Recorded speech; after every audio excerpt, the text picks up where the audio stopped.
If you have not yet lit a holiday candle, this is your last chance. Lisa, what happened to our little cousin?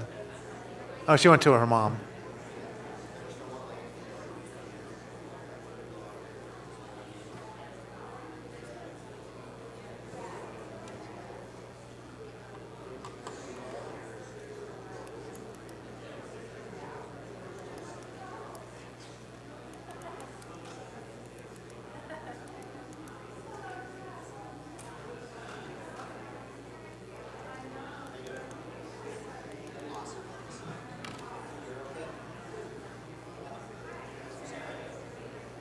If everyone could grab a seat, we're beginning in 41 seconds. Maybe.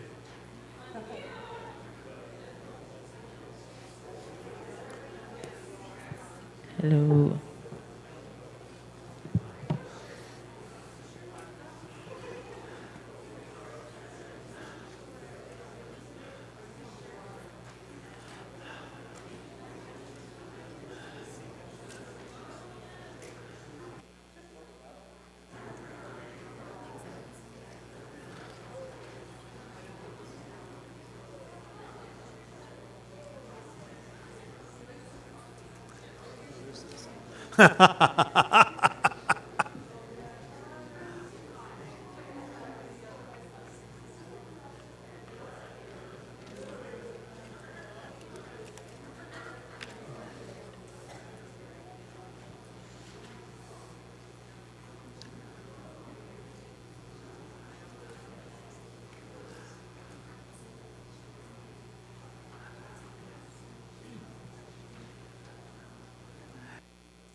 Well, good? David, you ready? And Lindsay, you all good? Great. Shana Tova, everyone. Shana Tova. I think we can do that a little bit louder because everyone who's watching us on YouTube or Facebook or on Zoom, they really want to hear your voices tonight. So let's try that again. Shana Tova. Shana Tova. It is great to see everyone here tonight. I will say, this is actually one of my favorite services of High Holy Days because most people are eating dinner. They think that Rosh Hashanah dinner equal Rosh Hashanah service. But the smart people know to be here right now. So thank you for coming. Thank you for being part of this community. Thank you for coming to the intimacy of tonight's service. So Shana Tova, Shana, year, Tova, good. And we think about these two words coming together. But the Hebrew root for Shana is shin, nun, and hey. And it has another meaning. Because these three letters form the verb lishanot, to change. So in many ways, we aren't saying have a good year. We're saying have a good changing. So may each of us have a good changing over these 10 days of repentance. A good changing where we can become better people, more reflective people, more honest people, people who are present for one another. So may this Shana be a unique year, one in which there is change for the better. Now I'd like you to turn to one another, people you know and people you do not know, and wish them Shana Tova, because we need to be a community.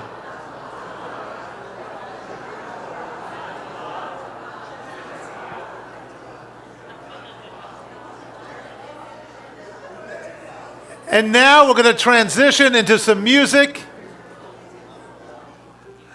And now our choir will lead us in some music along with our cantor. Hine Matov, page 6.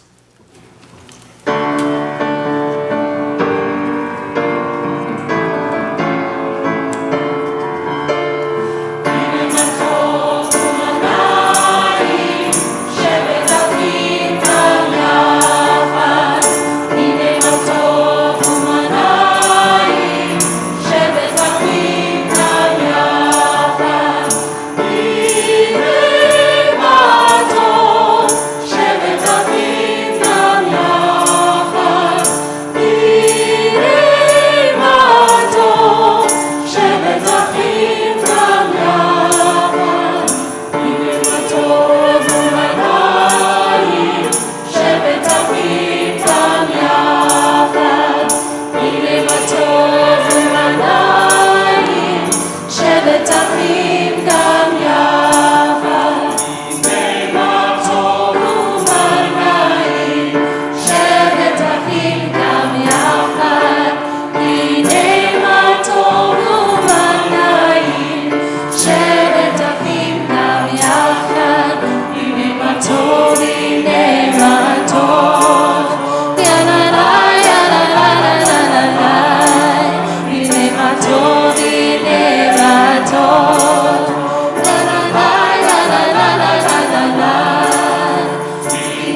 Yeah, thank you.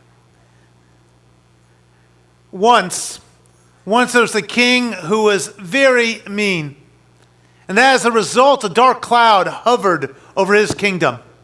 The people were miserable and mean to one another. And all the king seemed to care about was that he collected his taxes and built his royal treasury. And whenever a dispute would arise, regardless of the facts, he favored the wealthier, more powerful person. But then one day, something changed. The king was traveling in his kingdom, and he had stopped at an inn. And he witnessed the innkeeper fighting with a man and pushing him out of the inn. The man who had been kicked out of the inn proceeded to mount his horse, and out of anger he beat the horse until it took off in a frenzy. The horse, now filled with fury, swerved off the side of the road, attacking a dog in its way. The king, following these events, then saw the dog chase after another smaller animal. And the king realized that there was a chain reaction that comes from anger. That comes from anger, fury, and pain. And in that moment, he decided to change. Lishanot, that verb I was talking about just a moment ago. He went out into his kingdom and he started talking to his subjects. He also sent out officers who were thoughtful, sympathetic, and considerate. He listened to their problems and he took note. He then used his taxes to fix the bridges. He opened the stopped wells and he filled the holes along the highways. He cut back on taxes to the poorest. And when disputes arose, he gave a fair hearing to both sides. Soon after, the dark cloud that hovered over the kingdom, it lifted. And as a result, the people of the kingdom acted more kindly toward one another. They helped one another carry heavy loads. They took time to stop and, care for one another. They quarreled less. And all the people to the kingdom felt a sense of love and caring toward one another. Tonight begins our journey towards seeing our kingdom as it truly is. So we can push away dark clouds, the dark clouds that float above us, clouds that we don't even realize that we are making. Because these clouds are formed from our hate, our anger, and our jealousy. But the secret is we can push them away so that our hearts and souls are filled with love and kindness and acceptance. It is time to lishanot, to change. But be prepared to struggle. And after that struggle, be prepared to win because you have changed. It's now my honor to ask Laura and Glenn Rabney, our president and first husband, to come forward to light, what is it? The first gentleman, I apologize, Glenn, to light our holiday candles. We are on page 11.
We now move on.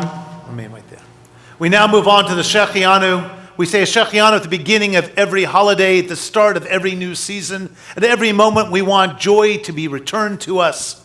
And every Rosh Hashanah, we want the joy of Rosh Hashanah to come back. The Shechianu, found on the bottom of page 11.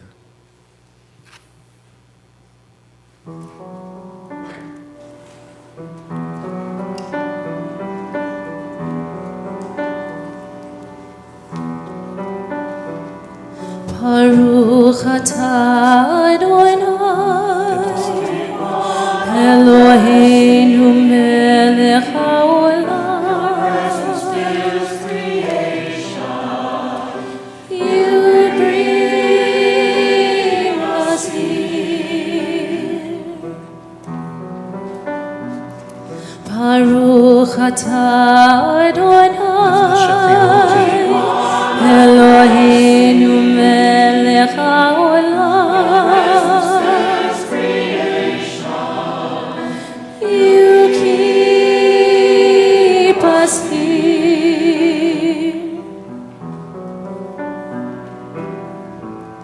Shechianu v'kiyemanu v'higianu l'zman hazeh.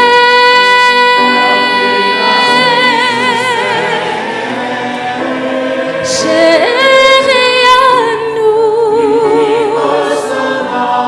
v'kiyemanu v'higianu l'zman hazeh.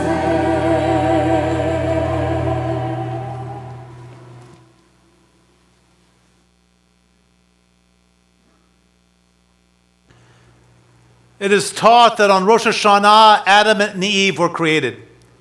In the first hour of the day, God thought of creating human beings. And in the second hour, God consulted with the ministering angels.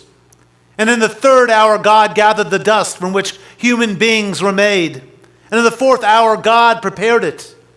And in the fifth hour, God formed them.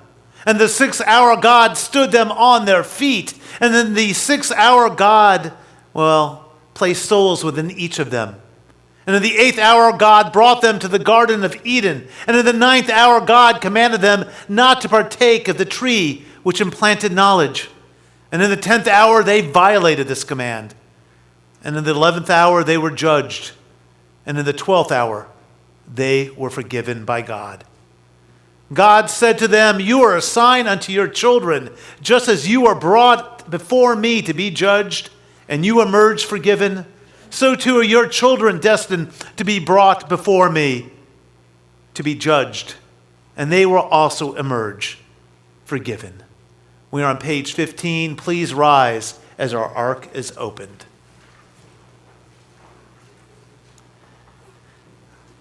At the new moon, at the full moon, for our feast day, sound the shofar, for that is the law of Israel, the way of the God of Jacob. Tiku v'chodesh. Tiku v'chodesh shofar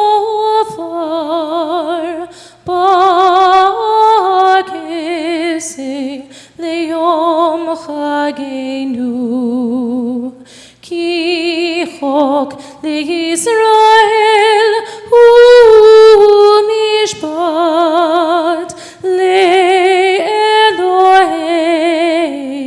Yaakov.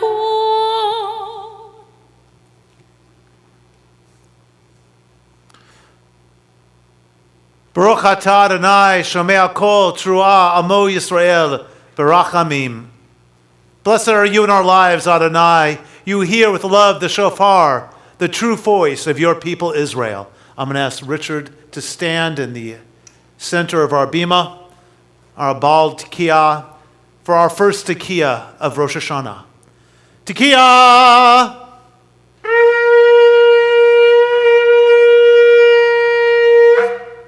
Yasher Koach.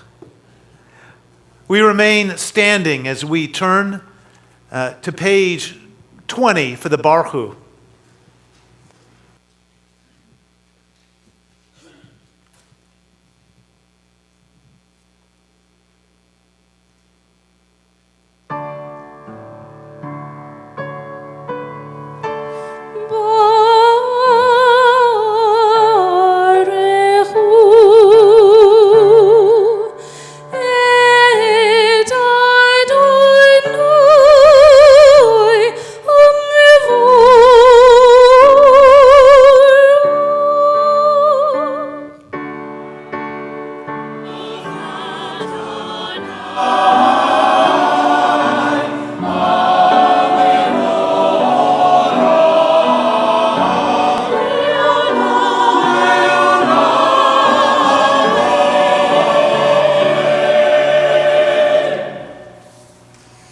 Please remain standing. We are on page 26.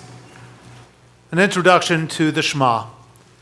God in me, God outside at me, present, distant, in the heavens as close to me as my own skin, as distant as a foreign land.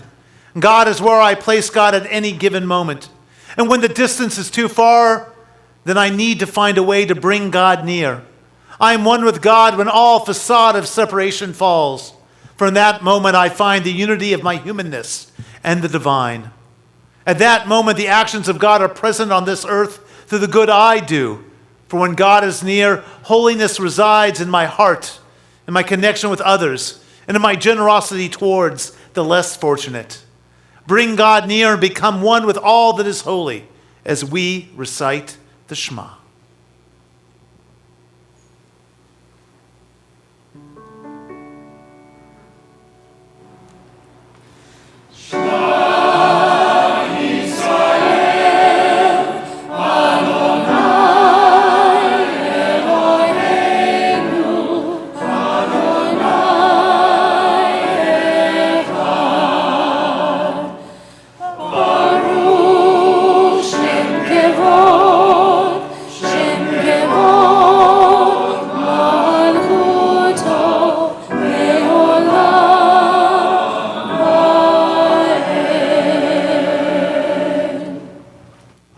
Is closed. You may be seated. We continue with the Vahafta found on page 28. The Vahafta. ואהבת את אדוני אלוהיך בכל לבבך ובכל נפשך ובכל מאודיך והיו הדברים האלה אשר אנוכי מצווך היום על לבביך ושיננתם לבניך ודיברת בם בשבתך בביתך ובלכתך בדרך ובשוכבך ובקומך וקשרתם לאות על ידיך והיו לטוטפות בין עיניך וכתבתם על מזוזות ביתך ובישעריך למען תזכרו ועשיתם את כל מצוותיי והייתם קדושים לאלוהיכם אני אדוני אלוהיכם אשר הוצאתי אתכם מארץ מצרים להיות לכם לאלוהים אני אדוני אלוהיכם. We turn to page 34 from Michal Mocha, page 34. It is taught that at the sea each tribe said to the other, "You go into the sea first." And as they stood there bickering, Nachshon jumped into the water. Meanwhile, Moses was off to the side praying, and God said to him, "My friend Nachshon is drowning, and you pray?" "What can I do?" Moses asked. And God responded, "Speak to the people of Israel and tell them to go. Raise your staff." When we see our friends attempting to do that which should not be attempted, we typically stand to the side. We don't know how to help or even if we should.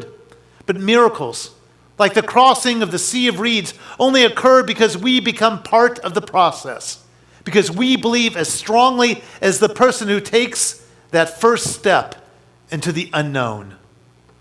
As we sing the Mechamoka, let's remember to join together whenever there's a sea which needs to be miraculously crossed. Mechamoka, page 34.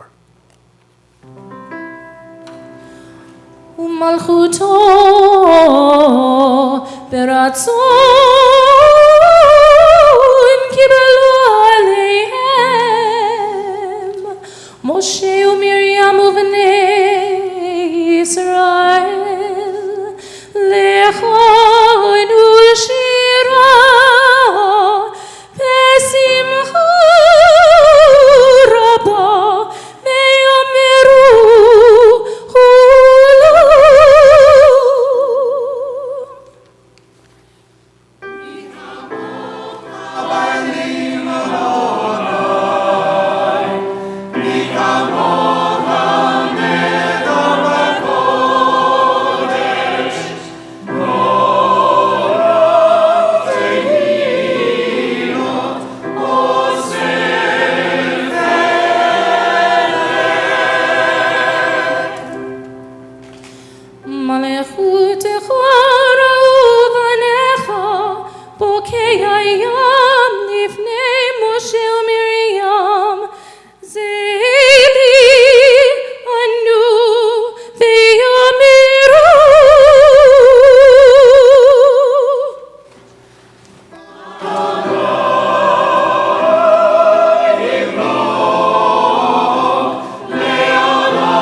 Adonai et Yaakov ugalo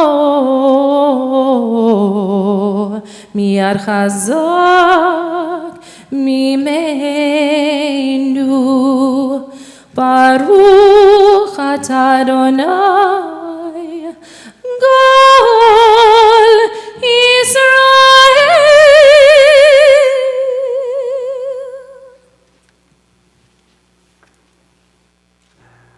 On page 42, we'll find the Amidah.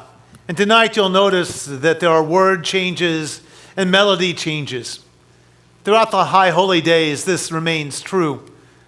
We're reminded with these changes that we have to be on our toes during the high holy day season.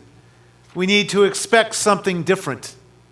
And sometimes we can follow along, and sometimes it might confuse us. But the idea is that we don't fall completely into a trance singing the same melodies we sing all year round. We need to be present. And so be aware, be prepared, and, involve yourself as much as you can. We are on page 42. I ask you all to rise for HaTefilah, also called the Amidah.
Page 44.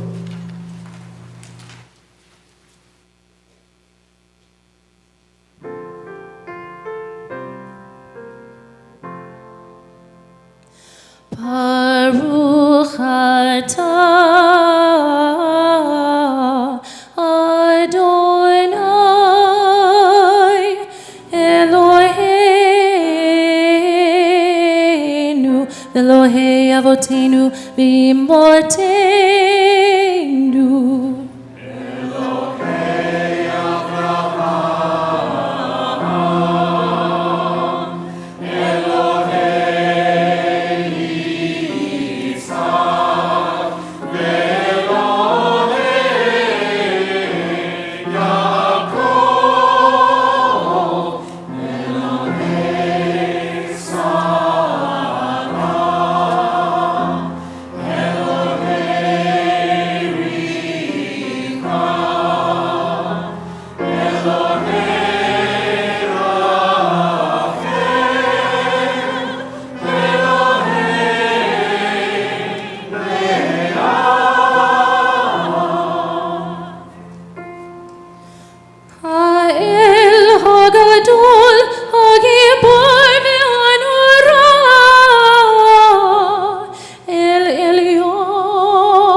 וזוכר חסדי אבות ואימהות ומביא גאולה לבני בניהם למען שמו ביאהבו.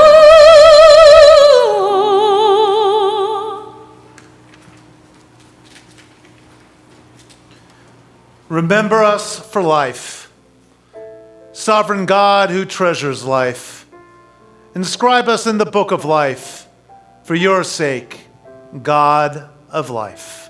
Zokrenu.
Adonai, Mechaya Kolata, Rav Lehoshia.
אתה להחיות הכל.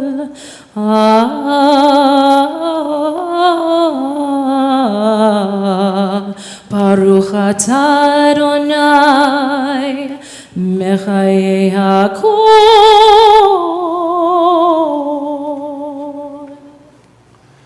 Top of page 49. Ata kadosh u'shimcha kadosh u'kdoshim b'chol yom yahalalucha selah. You are holy, your name is holy. Seekers of holiness praise you day by day. You may be seated.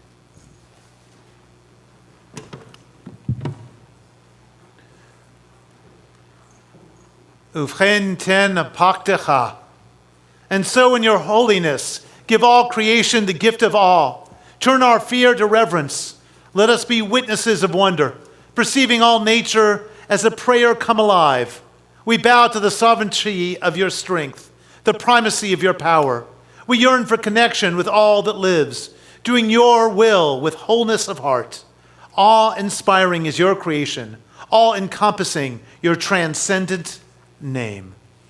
And now, Uvchen ten kavod. Page 50.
Please join me on page 51 in the English, and let us read together. And so, in your holiness, give the righteous the gift of a vision bright with joy, a world where evil has no voice, and the rule of malevolence fades like wisps of smoke. Good people everywhere will celebrate the stunning sight of arrogance gone from the earth. Nimlok Adonai leolam Elohayik Sion, L'dor vador, hallelujah. You are holy, your name is awe. There's nothing divine beyond you. As the prophet Isaiah taught, the source of all might is exalted through justice, the God of holiness made holy through righteousness. Baruch atah Adonai ha-melech ha-kadosh. Let us rise.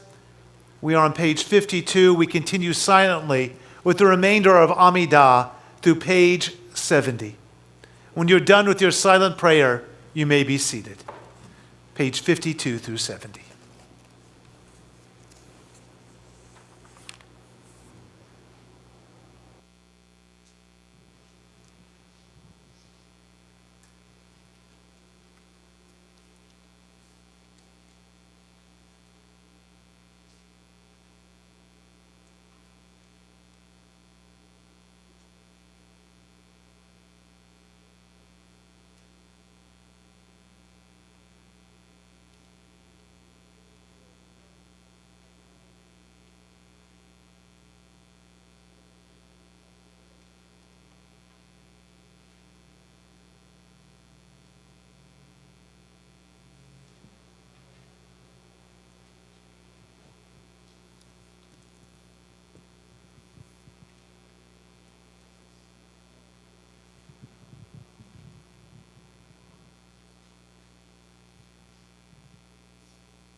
You can put your books to the side for a moment.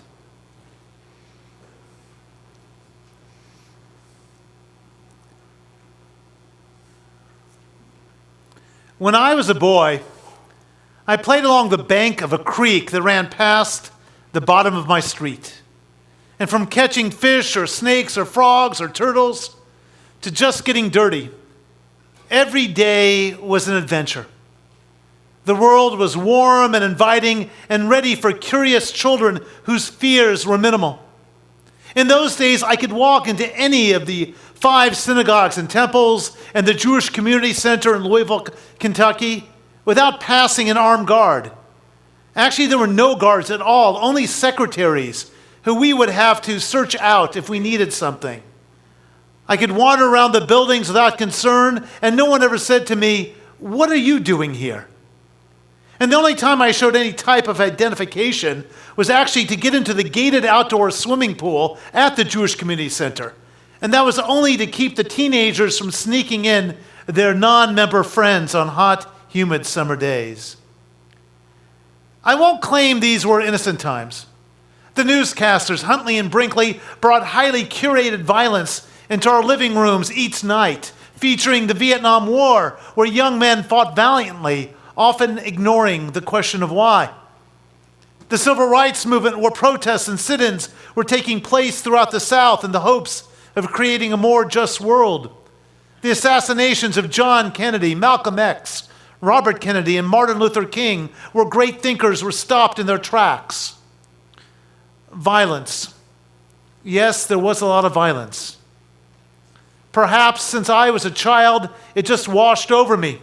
I didn't feel its insanity as I role-played cowboy shootouts with my buddies, falling into piles of leaves whenever I wasn't quick enough on the draw. In those days, I wasn't doing lockdown drills or learning to run, hide, fight, in case violence broke out around me at school or at a synagogue or in a grocery store. In those days, I wasn't a rabbi of a synagogue that has received hundreds of thousands of dollars in grants, whose goal is not to create a better, stronger Jewish community, but to create a better, stronger security system. In those days, my world was expanding, not being limited by physical, political, social, and emotional walls. In those days, I felt safe. Whether that was true or not is a different question. Perhaps I was safer, since everywhere I went, I was with the community. A community of neighbors, a community of Jews, a community of students and teachers. It seemed like people looked after one another. Or at least, that's what it seemed like to me. So while the newspapers and nightly newscasts were filled with violence, they were the background noise to a youth filled with that creek at the bottom of my street and wild blueberry patches just beyond. Today, when I go back to Louisville, the nearby creek has a walking, jogging path next to it, where Lululemon outfits are in greater abundance than little boys, and each jogger isolates themselves with their personalized AirPods. The adjoining woods, once a collective adventure for every child, have given way to a new neighborhood filled with 2-story colonials sporting 3-car garages. Violence seemed to be somewhere else in those days, but never near me. Perhaps my mother did a good job of sheltering me. Perhaps it was just a lack of cable television and social media. Perhaps the violence was presented to me in limited doses by our news outlets. Perhaps I was foolishly unaware, more focused on the fun and adventure that could be found with neighborhood friends. But today, violence seems to be all around me, all around all of us. To avoid violence, the knowledge of violence, the threat of violence, the tension of potential violence, well, you'd have to avoid the world, starting at the perimeter of your own yard. And many of us are trying to do just that, much to the chagrin of my dog, Lucy.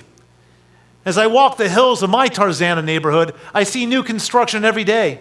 And most of the construction is inclusive of a fenced front lawn with an automatic gate to let their owners into their secure castles. Sadly, this leaves my pup with less and less nature to sniff as us humans build our private fiefdoms. And as fences go up, a sense of community recedes. What we need today is a greater sense of community and connection, not a lessened one. And so as I walk Lucy, I question, what happens when all the gates are locked and all the walls are put up? How will we reach out to one another? Earlier in the week, on Tuesday night, I sat with a group of seventh graders talking about the emotional effects of mass violence events. Our conversation was part of a B'nai Mitzvah Revolution program where we bring families together to discuss adult topics. And as we talked, I saw how violence had become so ingrained in their lives via social media, television, and video games that they didn't view it as worrisome. Violence to them, it just was. In my day as a child, just was referred to fires and tornadoes. Today, it's active shooter drills. What I considered a heavy topic was just part of their lives. And I didn't fully comprehend that until this program. Our conversation then drifted into the algorithms that exist on social media and how once the algorithms knows your interest, you'll be fed more and more of the same information. You don't peruse media like a newspaper where you look at headlines and decide what you want to read, but you still have a chance to look at everything. Instead, you're being provided information that has been curated for you. Hence, once enough videos of school fights are shared with you, your social media feed will provide you more and more on this topic.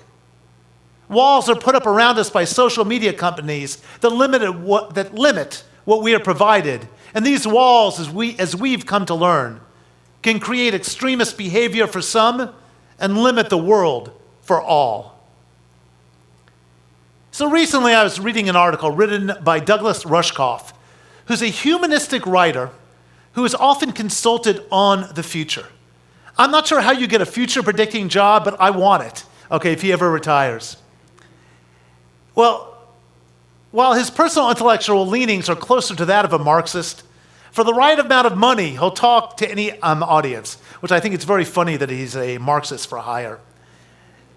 But in his article, he shares an experience where he is hired by 5 billionaires to give his opinions on, you guessed it, the future. And after conversations about Bitcoin and other tech-focused ideas, the conversation turned to how to survive an event. And these billionaires were talking about an event or defining it as a point where society falls apart, and these tech giants, these 5 men of great wealth, would need control of their environment without the power of money. And he discovered during this meeting that at least one of them had a hidden compound for such a catastrophe and even had a secret group of Navy SEALs he could call upon when needed. But this billionaire wanted to know how to control them if and when money became meaningless. He thought there were some solutions. He asked, the writer of this article, would he have to put electric shock collars around their necks so that he could control them? Would he have to lock food in rooms with a key and combination to survival known only to him? What extreme measures would he need to take to protect himself and his family? During this day-long meeting, Rushkoff attempted to direct them away from this question of how to personally protect themselves from violence and the collapse of society, and instead use their power and their money to build a society that wasn't going to collapse, a society that wasn't going to increase violent intent, but to decrease it.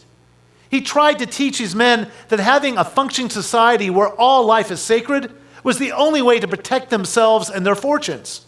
If society collapsed, it would be too late for any existence besides the most dictatorial.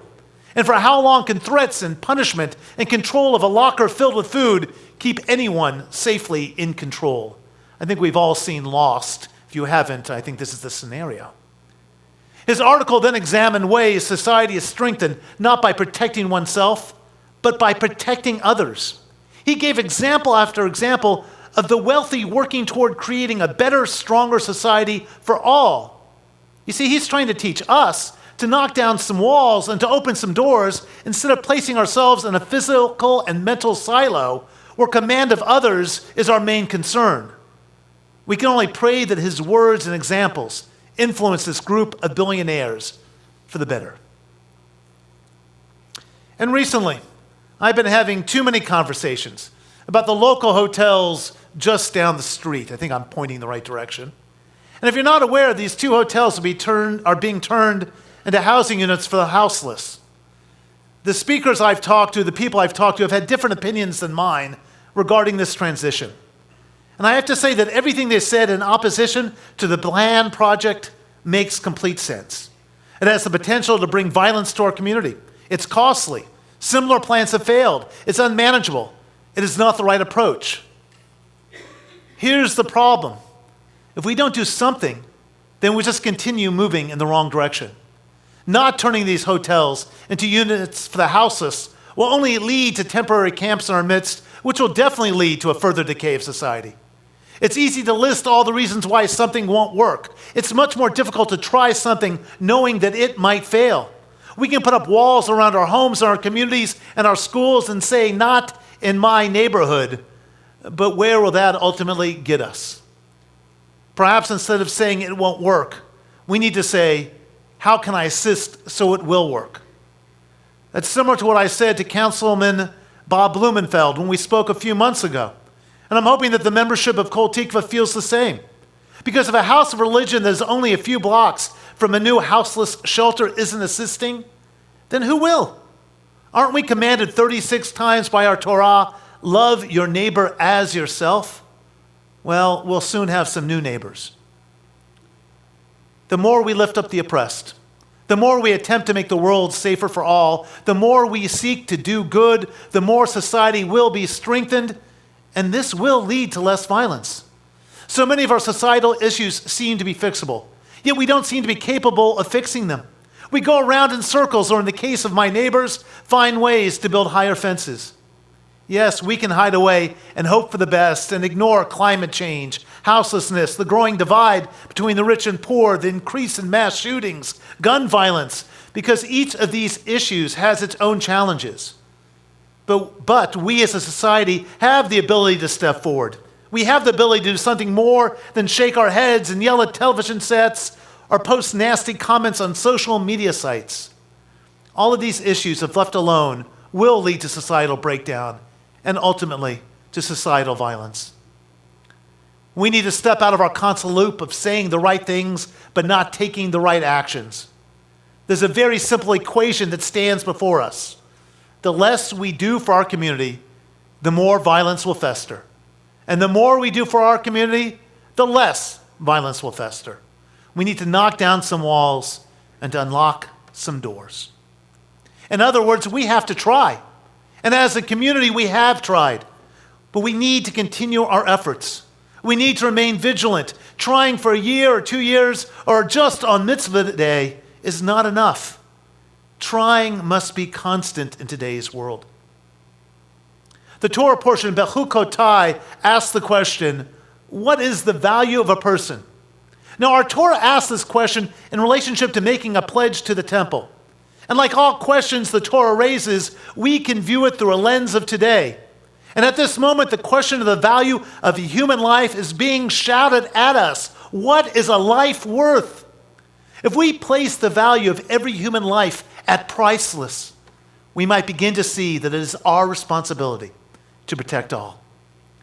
If we do not begin looking at society as something to be protected, starting with the right to life, liberty, and the pursuit of social justice, then we will not survive.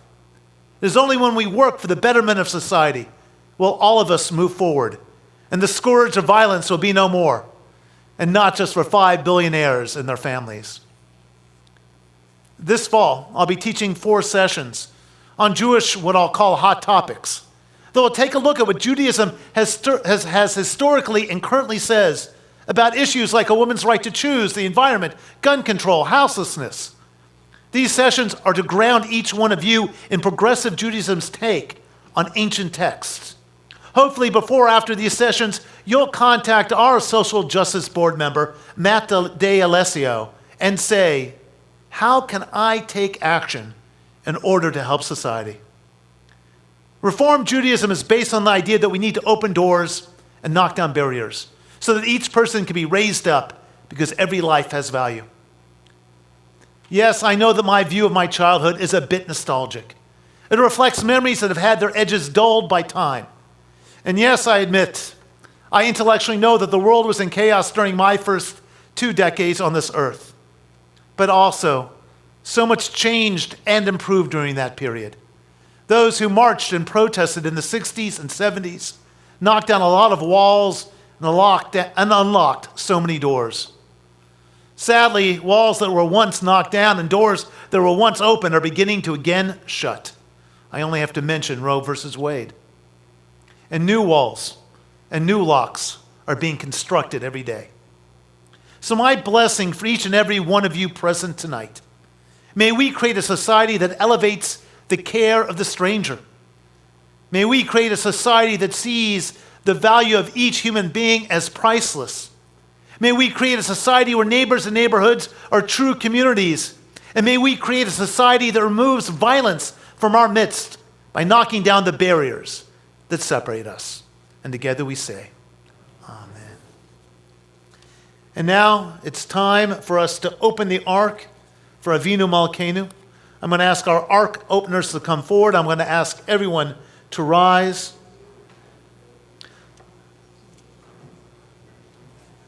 I'm going to ask everyone to sit because I am out of order.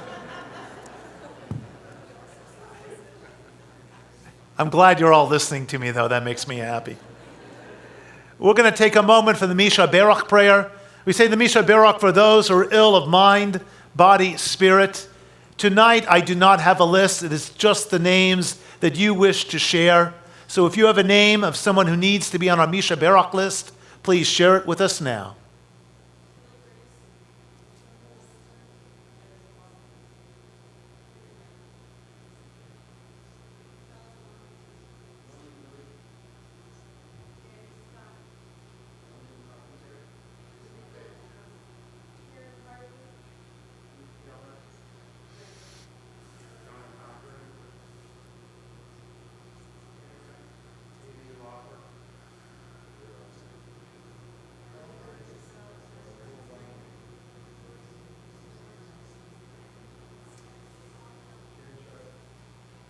Misha Berach Avatenu V'Imatenu.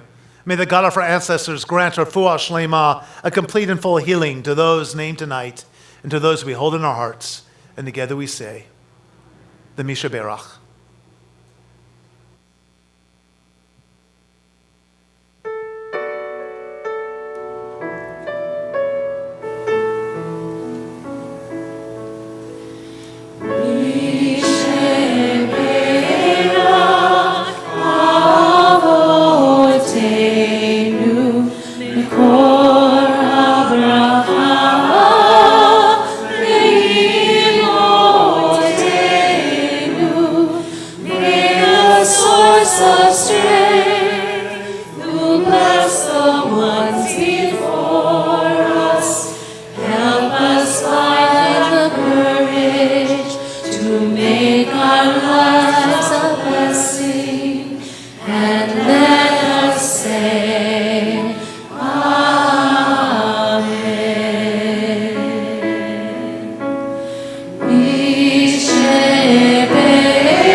In Ecclesiastes, we are taught two things are both near to you and far, both far from you and near.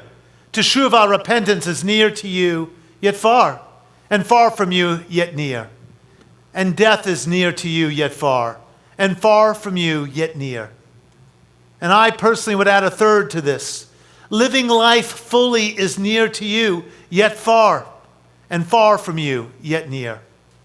May you grasp that which makes your soul stronger, and may you journey away from that which pulls you toward darkness. Please rise. We are on page 76 for the Avinu Malkeinu. Our ark is opened.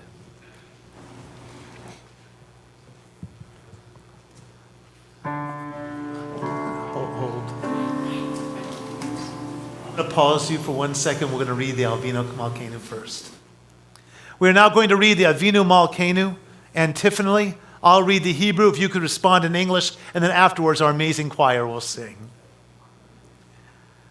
Avinu Malkeinu ein lanu melech ela ata. Avinu Malkeinu, almighty and merciful, you alone are our sovereign. Avinu Malkeinu lemancha rachem aleinu. Avinu Malkeinu, for your sake, show us mercy. Avinu Malkeinu aseh imanu lama'an shmecha. Avinu Malkeinu, act toward us as befits your name. Avinu Malkeinu shlach refuah shlema lechole amecha. Avinu Malkeinu, bring healing and wholeness to the ill among us. Avinu Malkeinu kara ro'ah gazar dinenu. Avinu Malkeinu, allay the harshness of the decree against us. Avinu Malkeinu kodvenu b'sefer geula vishu'ah. Avinu Malkeinu, inscribe us in the book of redemption and renewal. Avinu Malkeinu zakrenu b'zikron tov lefanecha. Avinu Malkeinu, remember our goodness and call it to mind. Avinu Malkeinu aseh lemancha v'hoshienu. Avinu Malkeinu, act for your sake and save us. Avinu Malkeinu shma kolenu. Avinu Malkeinu, almighty and merciful, hear our voice. Avinu Malkeinu chatanu lefanecha. Avinu Malkeinu, we have strayed and sinned before you. Avinu Malkeinu chamol aleinu ve'al olalenu vitapenu. Avinu Malkeinu, have compassion on us and our families. Avinu Malkeinu kaleh dever v'cherev v'ra'av me'aleinu. Avinu Malkeinu, halt the onslaught of sickness, violence, and hunger. Avinu Malkeinu kaleh kol sar umashtin me'aleinu. Avinu Malkeinu, halt the reign of those who cause pain and terror. Avinu Malkeinu kodvenu b'sefer chayim tovim. Avinu Malkeinu, enter our names in the book of lives well lived. Avinu Malkeinu chadesh aleinu shana tova. Avinu Malkeinu, renew for us a year of goodness. Avinu Malkeinu chonenu ve'anenu ki ein banu ma'asim aseh imanu sadacha v'chesed v'hoshienu. Avinu Malkeinu, almighty and merciful, answer us with grace, for our deeds are wanting. Save us through acts of justice and love. And now Avinu Malkeinu.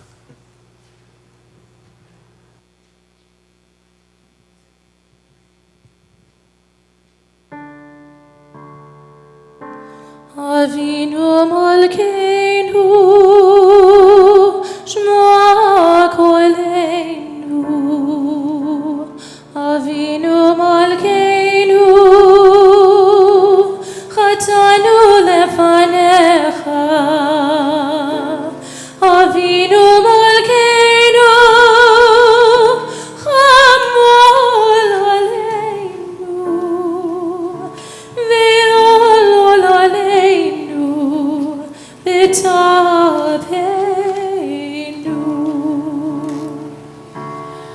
Avinu Malkeinu,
You may be seated.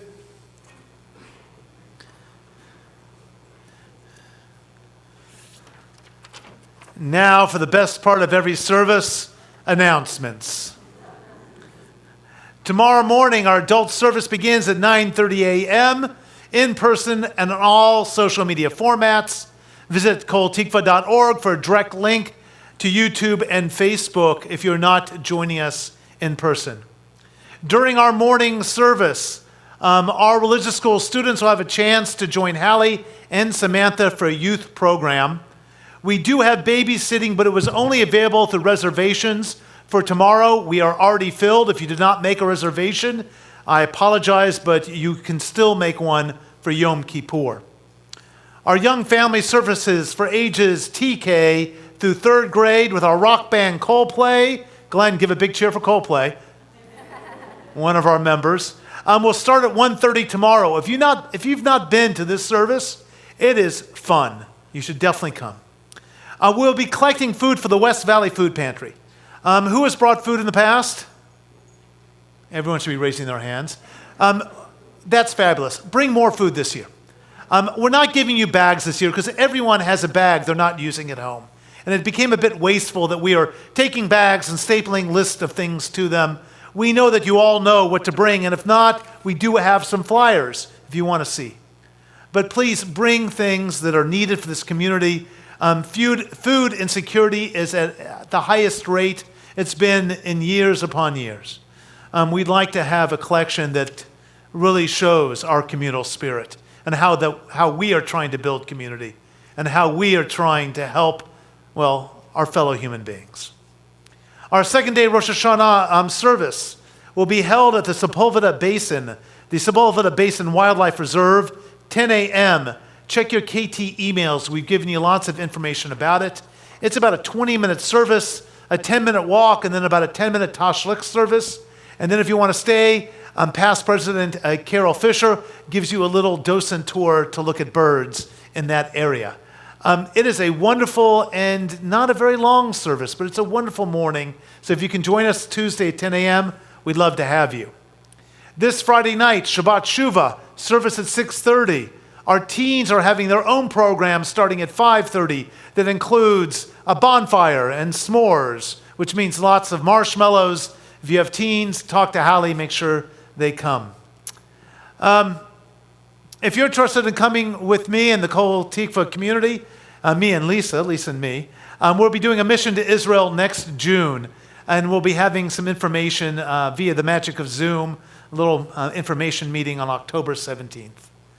We have too many volunteers, and because of that, you'll have to look in your Voice magazine for a list of everyone who has helped. There's a long list. I would like to say welcome to Cantor Orly for her first time on the Bima at High Holidays. I'd also like to welcome our music director, Joel Stein, first time leading our choir. I'd like to thank the choir and the pianists and our sound and our techs. Everyone has been amazing tonight. Thank you. A lot of new people, but everything is moving forward, which is a beautiful thing. So now we're going to turn to page 90 for the Mourner's Kaddish. Because Rosh Hashanah starts If you were in a state of mourning, a Shiva or Shloshim, your mourning ends. Rosh Hashanah ends both of those events. Often this feels abrupt to people who have not had their full 7 days or full 30. But it is part of our tradition for Rosh Hashanah to allow you to transition into the celebration of this holiday. So if you're remembering someone, if there's a yortzeit, please share their name with us. Or if you're in Shana, the first year of mourning, please share the name of your beloved with us. So if you...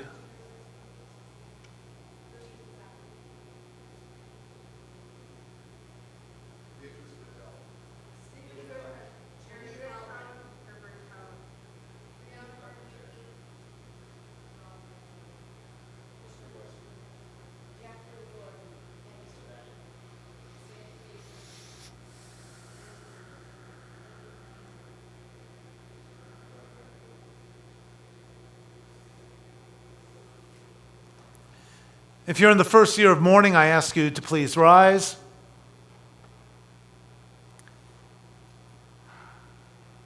If you're observing a yortzeit, I ask you to please rise. These are the mourners in our midst. We rise to show them our love and our support. We are on page 90.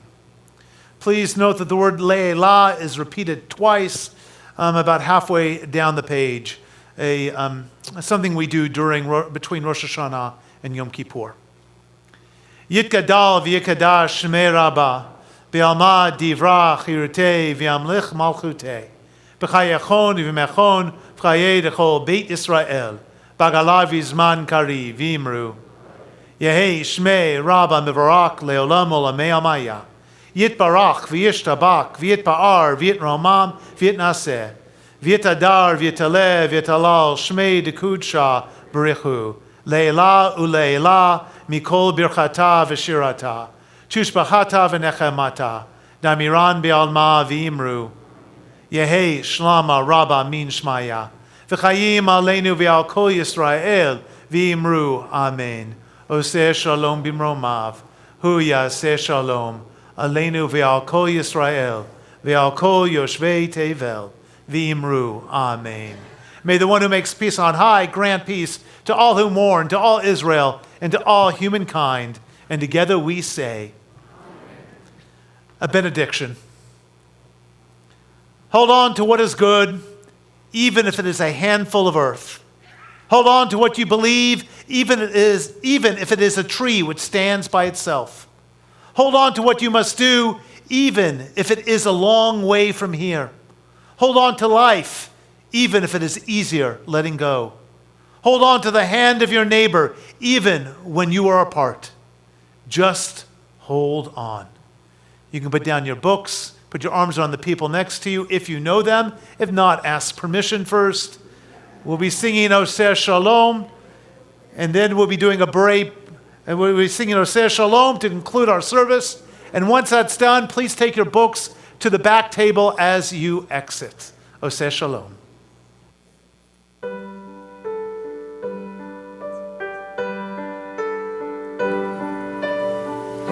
Oseh Shalom b'mromav, hu yaseh shalom aleinu.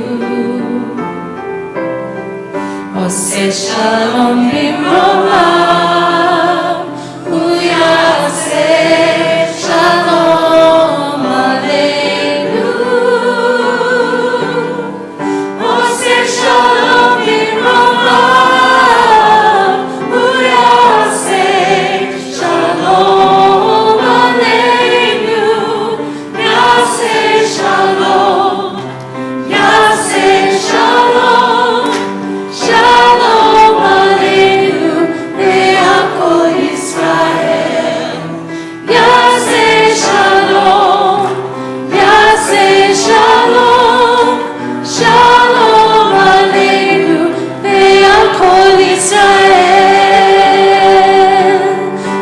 Shalom b'mromav, hu yaseh shalom aleinu. Oseh shalom b'mromav, hu yaseh shalom